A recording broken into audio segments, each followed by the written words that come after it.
Bienvenue dans le 3e et dernier épisode du Petit nœud de velours rouge carmin. Dans les précédents épisodes, nous avons laissé une petite fille se faire transformer contre son gré en petit garçon.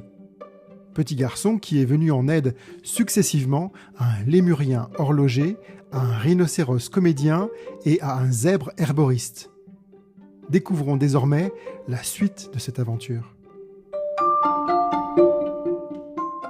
Vint un jour où le petit garçon, les bras chargés de livres, recueils et registres à faire passer à la moulinette de la censure, rentra dans l'antichambre du ministre marabout.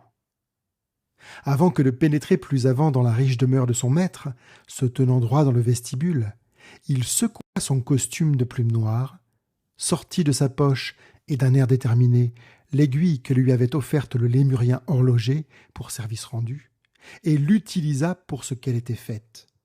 Retrouver le nord. Aussitôt posée sur son index, l'aiguille tourna dans tous les sens avant de se fixer soudain dans une direction qui pointait vers le septentrion. À l'instant même où l'aiguille se figea, le charme dont le petit garçon était atteint se rompit, et comme par enchantement, le costume de plume noire s'envola dans les airs. Le petit nœud de velours rouge carmin, enchevêtré et emmêlé dans ses cheveux, se dénoua.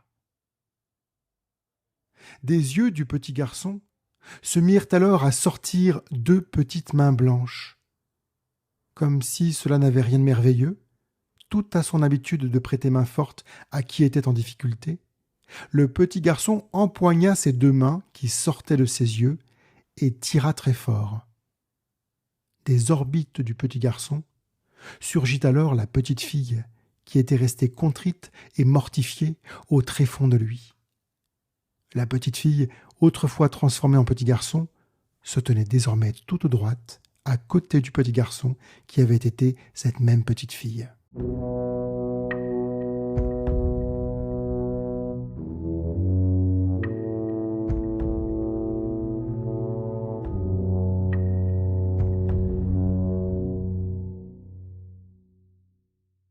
Se tenant par la main dans ce silencieux vestibule, le petit garçon et la petite fille se résolurent à descendre les nombreuses marches qui menaient à la cave suintante, pièce de la très riche demeure dans laquelle le ministre marabout avait élu office et domicile. Dans sa main droite, le petit garçon tenait les livres qu'il était censé soumettre à la censure du ministre.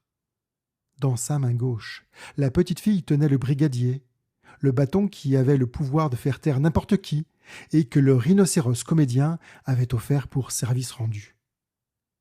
Tous deux pénétrèrent dans la chambre suintante du sorcier, en souriant, comme ils étaient heureux de se tenir désormais par la main. La petite fille tapa soudain 3 fois le bâton contre le sol calcaire de la pièce sombre. Tout surpris, le sorcier se retourna et voulut aussitôt se munir de son grimoire à formule magique pour se défendre par quelque sortilège ou maraboutage. Il dut se résoudre à conserver ses lèvres scellées et à ne pouvoir prononcer rien qui transformât le petit garçon ou la petite fille en quelque chose qu'il n'était pas. Le marabout était tout impuissant face au pouvoir du brigadier qui avait frappé la petite fille au sol et qui lui imposait le silence.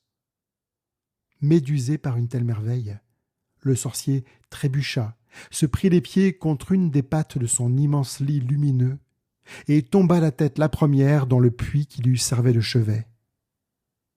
On n'entendit même pas le plouf qu'on était en droit d'attendre en pareille accidentelle circonstance. Le marabout englouti avait disparu.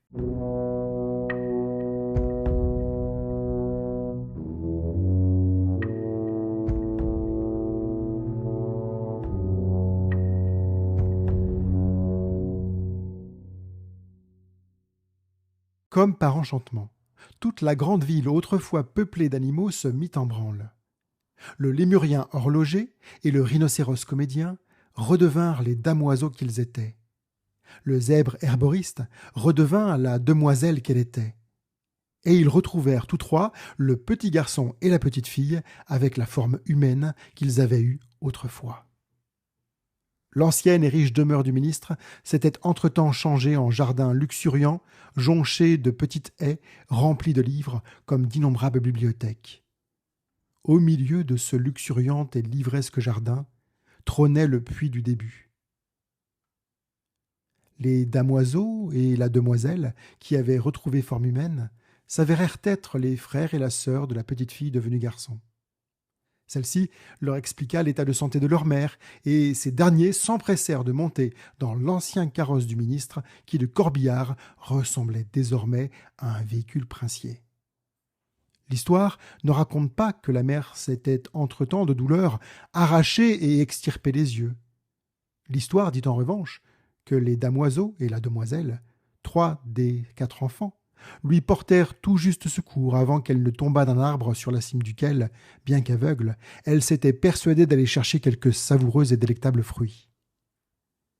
Quant à la fille devenue garçon, quant au petit garçon qui avait fait sortir la petite fille de la prunelle de ses yeux, ils continuaient tous deux de se tenir par la main au milieu de ce luxuriant et livresque jardin. Tout absorbés par leur retrouvaille, ils empoignèrent le pochon qui pendait à la ceinture du petit garçon, et pendirent dans quelques sillons les graines de la pastèque zébrée, offertes pour service rendu par l'herboriste leur sœur. Dans le puits qui trônait au milieu de ce jardin, ils laissèrent choir le seau que la longue corde entraîna au fond. De ce puits, ils remontèrent l'eau qui n'y était plus tantôt, et qui leur servit à irriguer les sillons dans lesquels les graines de pastèque zébrée se mirent aussitôt à éclore de grands œufs tachetés. De ces grands œufs tachetés se mirent à éclore une foison de corbeaux croissants. Et tous ces corbeaux croissants s'envolèrent, virevoltèrent dans les airs, en maudissant, conspuant et calomniant rageusement les nuages, afin qu'ils leur fissent place.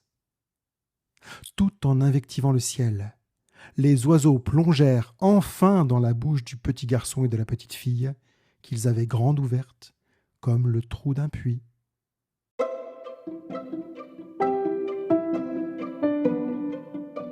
C'était Le Petit nœud de velours rouge carmin, un conte imaginé, écrit et lu par Wilfried Merklen. Petite réflexion sur l'affirmation de soi. Chacune des pochettes de ce podcast, comptée en 3 épisodes, est illustrée par Romain Valour.